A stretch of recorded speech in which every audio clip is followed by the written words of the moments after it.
नमस्कार दोस्तों, स्वागत है आप सभी का आपका अपने चैनल वीके ऑनलाइन क्लास में। तो इस वीडियो में हम आपको बताने वाले हैं कि युक्तियुक्तकरण की जो प्रक्रिया है और विभिन्न भर्तियों को लेकर के पूर्व उप मुख्यमंत्री श्री टी.एस. सिंहदेव जी ने क्या कहा है, इन सब चीज़ के बारे में इस वीडियो में बताने वाले हैं।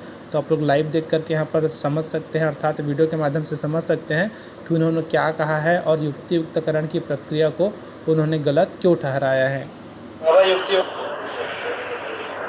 दूर दराज के इलाकों में जहां दर संख्या कम होती है, वहां जो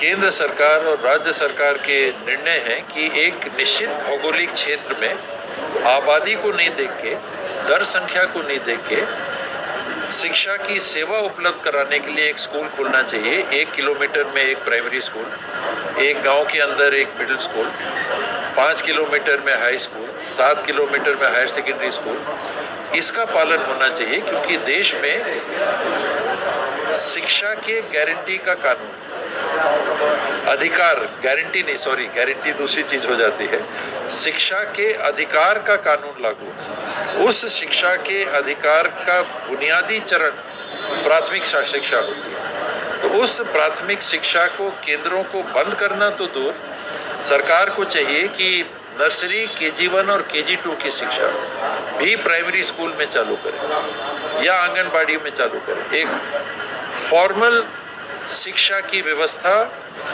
नर्सरी, KG1, KG2 की चालू होनी चाहिए। बंद होने का तो बात नहीं है। जहां एकदम सटे हुए, ईंट से ईंट सटे हुए 2 प्राइमरी स्कूल हैं, उनका युक्तियुक्तकरण हो तो समझ में आता है। लेकिन अन्य जगह पे युक्तियुक्तकरण नहीं। पहली प्राथमिक शिक्षा और स्वास्थ्य के क्षेत्र में जितने घोषित पद हैं, सरकार ने जितने पोस्ट सैंक्शन किए हैं इन 2 विभागों में, इनको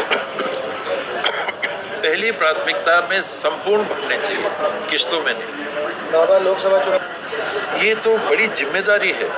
ये एक अनिवार्य जिम्मेदारी है कि शिक्षा और स्वास्थ्य के क्षेत्र में समझौता नहीं किया जा सकता, नहीं किया जाना चाहिए। और शिक्षा मंत्री जी ने तो 33 या 32 या 36 हजार पोस्ट के लिए कहा। मेरा ये मानना है कि समस्त पद करना चाहिए। कांग्रेस के समय भी सरकार नहीं कर पाई तो मैं कमी मानता हूँ। डॉक्टर्स की, नर्सेस की, टेक्नीशियंस की अगर कांग्रेस की सरकार भी पूरी नहीं कर पाई तो वो भी कमी मानता हूँ।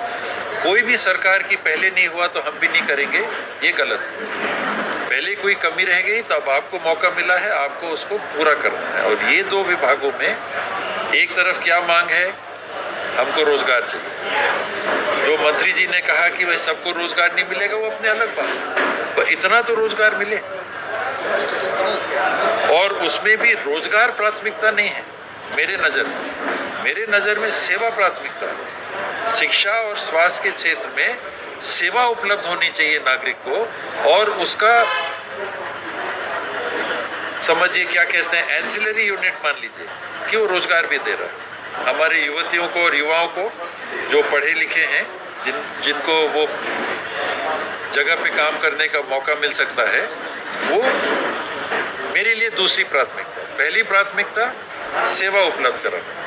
पढ़ाई नहीं हो रही, आप खुलेआम मंच में, मीडिया में डिस्कस करते हैं, आप कहते हैं कि रिपोर्ट आई है कि 8वीं 10वीं कक्षा तक के 50% बच्चे पढ़ के नहीं बता पा रहे हैं कि किताब में क्या लिखा है। वो कैसे होगा अगर आपके पास टीचर नहीं है और आप शुरू से ही उनको ABCD अच्छे से नहीं पढ़ा पाओगे, तो वो 10वीं भी पहुंचते तक कितना पढ़ पाएंगे।